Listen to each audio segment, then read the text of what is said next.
সূর্য পশ্চিম দিক থেকে উঠিয়া যাইবে। ইসরাফিল আলাইহিস সালাতু ওয়াস সালাম সিংহায় ফুঁক মারবে, চন্দ্র সূর্যগুলা খসিয়া খসিয়া পড়বে, পাহাড়গুলা ধুলার মতো উঠতে থাকবে, মহাপ্রলয়ঙ্করী তাণ্ডব শুরু হইয়া যাইবে।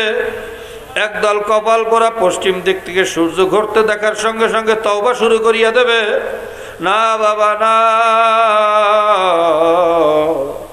পশ্চিম দিক থেকে সূর্য উকি দেওয়ার সঙ্গে সঙ্গে মাওলার রহমতের দরওয়াজাটাও টাস করিয়া বন্ধ হইয়া যাইবে, আর তওবা গ্রহণ করা হবে না।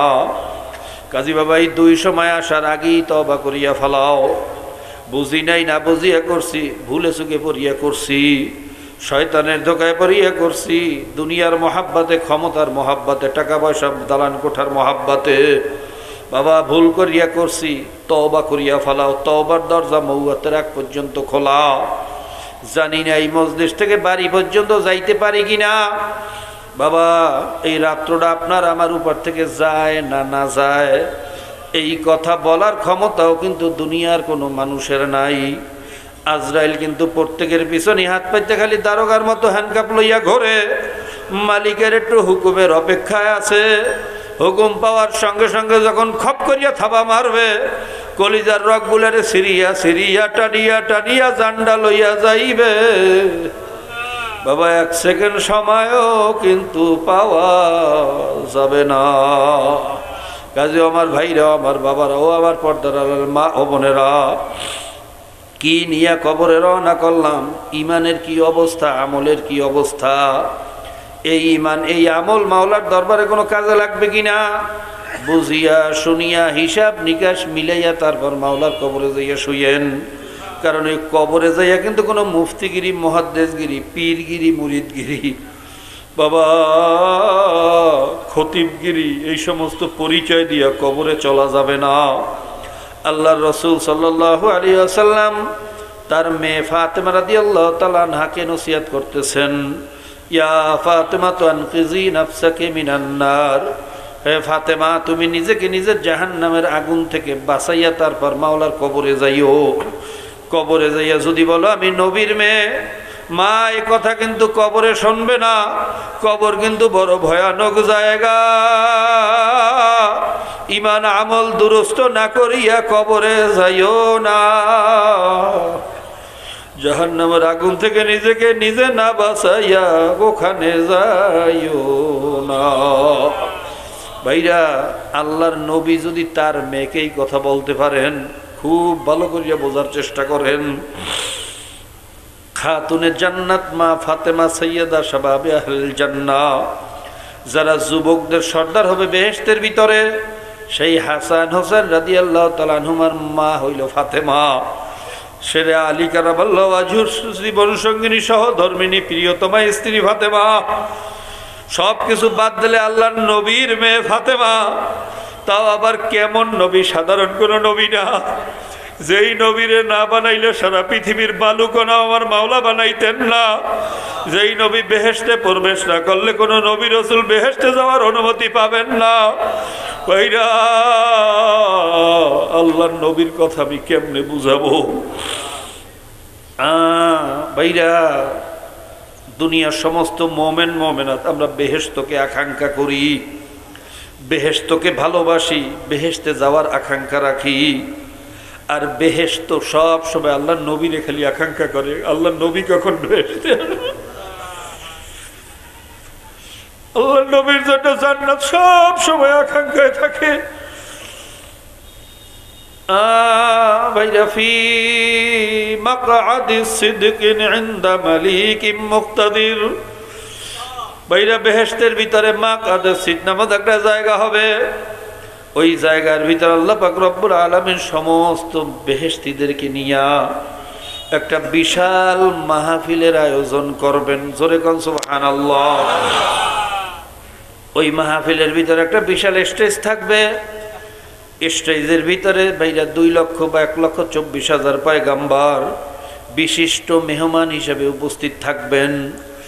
স্টেজের ভিতরে চেয়ার থাকবে 2টা, একটা হইল সভাপতির জন্য আর একটা হইল প্রধান অতিথির জন্য। আর কোনো উঁচা চেয়ার থাকবে না।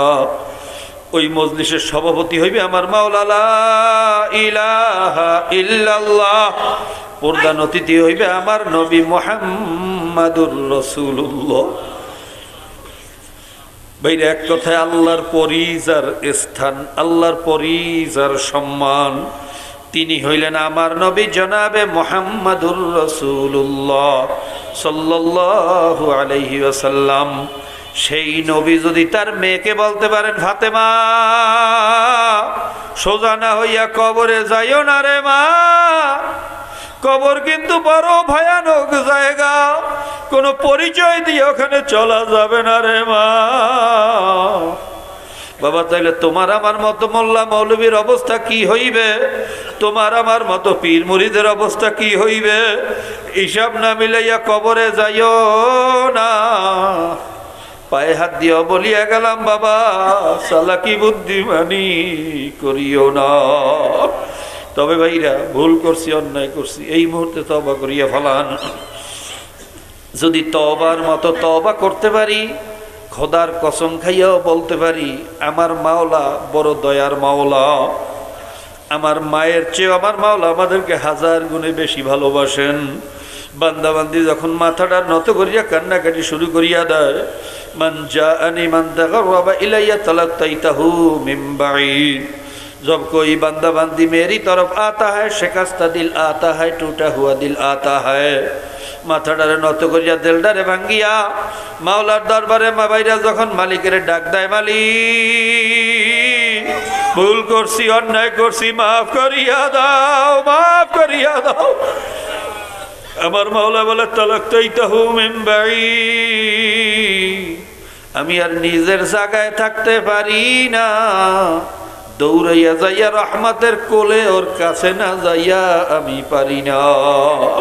কাজী ভাইরা, আমার মাওলা একটু মালিক হইয়া ডাক দিয়া দেলডারে ভাঙ্গিয়া দুই ফোঁটা চোখের পানি ছাড়িয়া একটু খাস তওবা করিয়া ফেলাও। তওবার মতো তওবা যদি করতে পারো, খোদার কসম খাইয়াও বলতে পারি, খালি হাতে মাওলায় ফিরাইয়া দেবেন না। ভাইরা, দাহিয়া কলবির মতো খুনিরে যদি মাওলায় মাফ করতে পারেন, আরবের সেই বেশ্যা নারীরে যদি মাওলায় মাফ করিয়া দিতে পারেন, তোমার আমার গুনাহ তো দাহিয়া কলবির চেয়ে বেশি হয় না। দাহিয়া কলবি, ভাইরা, হাদিসের ভিতরে ঘটনা আসছে, ৯৯টা মেয়েকে দুনিয়া থেকে বিদায় করিয়া দিয়েছে। জোরে কর নাউজুবিল্লাহ। ভাইরা, আইয়ামে জাহিলিয়াতের যুগে মেয়ে সন্তান হওয়া ছিল অপমানের, মেয়েদেরকে জীবিত দাফন করিয়া ফেলাইতো। ১০১বার দাহিয়া কলবি আল্লাহ রসুলের দরবারে যাই বলতেছেন, আল্লাহ নবী, আমি বড় গুনাহগার, আমারে কি মাওলায় মাফ করবেন নাকি? আল্লাহ রসুল বলেন, ভাই তুমি যত বড় গুনাহগার হও, আমার মাওলা ওয়াদা করছেন তওবার মতো তওবা করতে পারলে আমার মাওলা মাফ করিয়া দেবেন। দাহিয়া কলবি বলে, হুজুর আপনি তো জানেন না আমি কত বড় খারাপ, আমি ৯৯টা মেয়েকে দুনিয়া থেকে বিদায় করিয়া দিছি, একটা ঘটনা মনে পড়লে আমার কলিজাটা ভাঙ্গিয়া যায়, আমি সহ্য করতে পারি না। দাহিয়া কলবি বলে, হুজুর আমার স্ত্রী যখন গর্ভবতী, তাকে গর্ভ অবস্থায় রাখি আমি লম্বা সফরে গেলাম।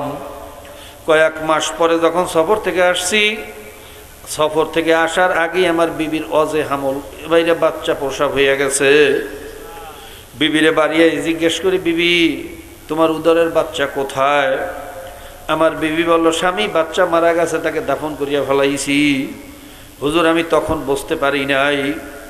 কয়েক বছর পরে একটা সুন্দর ফুটফুটে চেহারার মেয়ে, এমন সুন্দর তার চেহারা, এমন তাসুরুন নাজিরিন, তার দিকে তাকাইলে মায়া লাগবে না এমন মানুষ দুনিয়াতে হইতে পারে না। এমন মায়াবী তার চাহনি, এমন মায়াবী তার চেহারা।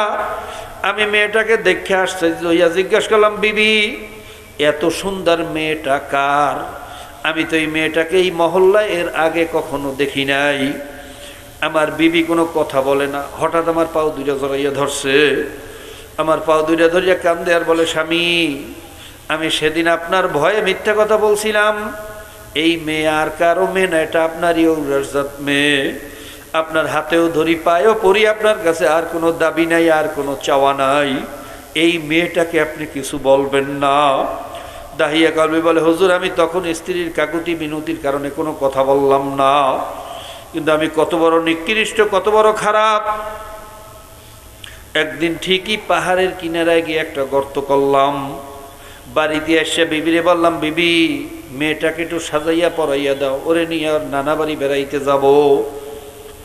আমার বিবি কিছুই বুঝলো না, মেয়েটাকে সুন্দর করে সাজাইয়া পরাইয়া দিল। আমি ওরে নিয়ে আস্তে আস্তে নানা বাড়ির কথা বলিয়া যখন পাহাড়ের রাস্তা ধরলাম, হুজুর আমার মেয়ে তো একটু বড় হয়েছে, সে তার নানা বাড়ির রাস্তা চেনে। আমাকে বলে, বাবা আপনার আমাকে কোথায় নিয়ে যাইতেছেন, এটা তো আমার নানা বাড়ির রাস্তা না। দাহিয়া কালবি বলে, হুজুর আমি মেয়েটারে তখন জোরে একটা ধাবার দিলাম, এই মেয়ে তুই কয়টা রাস্তা চেনো? অনেক রাস্তা দিয়ে তোর নানা বাড়ি যাওয়া যায়, বেশি কথা না বলিয়া আমার সাথে চলতে থাক। হুজুর আমার ধাবার খাওয়ার পরে মেয়েটা ভয়ে আর কোনো কথা বলে না, আমার সাথে আস্তে আস্তে বিড়ালের মতো চলতে রইল। যখন যাইতে যাইতে পাহাড়ের কিনারায় গর্তের কাছে গেলাম, ওই গর্ত দেখার সঙ্গে সঙ্গে আমার মেয়ে বুঝিয়া ফেলাইছে। আমার মেয়ে এতই বুদ্ধিমতী, এতই বিচক্ষণ। আল্লাহ একবার আমার চেহারার দিকে তাকায়, একবার গর্তের দিকে তাকায়, হঠাৎ আমার পা দূরে জড়াইয়া ধরছে, আব্বা আমারে আপনি মারিয়েন না, আব্বা আমি কোনোদিন আপনাকে বাবা বলিয়ে পরিচয় দেব না, আমি এই এলাকা ছাড়িয়ে অন্য এলাকায় চলিয়া যাব, কোনোদিন আপনার চোখের সামনে আসবো না। আপনার মান ইজ্জত নষ্ট হয়, আপনার পরিচয় আমি পৃথিবীর কারো কাছে দেব না। আপনার পায়েও ধরি, হাতেও ধরি, আমার জীবনটারে আপনি শেষ করিয়েন না। দাহিয়া কলবি বলে, হুজুর মেয়েটা এমন কান্নাই শুরু করলো, ওর কান্নায় মনে হয় ভাইরা আল্লাহ ফেরেশতারা ওর না কান দিয়ে পারে নাই। কিন্তু দাহিয়া কলবি বলে, হুজুর আমি এত খারাপের খারাপ, মেয়েটার এত কান্নাকাটিকে উপেক্ষা করি, ওরে আমি জোর করিয়া টানিয়া হেঁচড়াইতে হেঁচড়াইতে গর্তের ভিতরে ধূপ করিয়া ধাক্কা মারিয়া ফালাইয়া চিরজীবনের তরে পাথর চাপা দিয়া বাড়িতে ফিরিয়ে আসলাম। আমার বিবি যখন মেয়ে দেখে না, জিজ্ঞাসা করে মেয়ে কোথায়? আমি যখন কোনো উত্তর দিতে পারি না, হুজুর আমার বিবি ঘটনা বুঝিয়া ফেলাইছে, এমন কান্না শুরু করছে হুজুর, আল্লাহ ওই কলিজা ফাটা কান্না।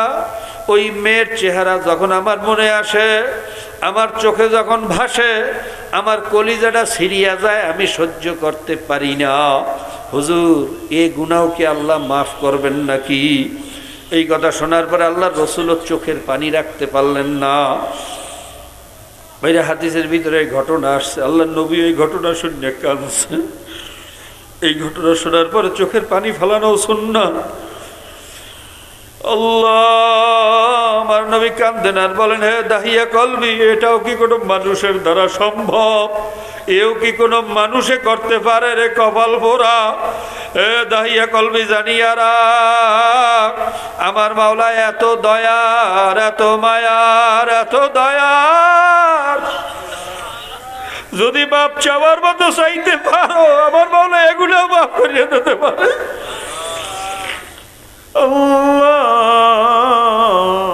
আমার মাওলার দয়ার কথা কেমনে বুঝাবো? আমার মাওলার মায়ার কথা বুঝানোর যোগ্যতা আমার নাই। আল্লাহ তুমি তোমার বান্দা বান্দিকে বোঝার তৌফিক দিয়া দাও।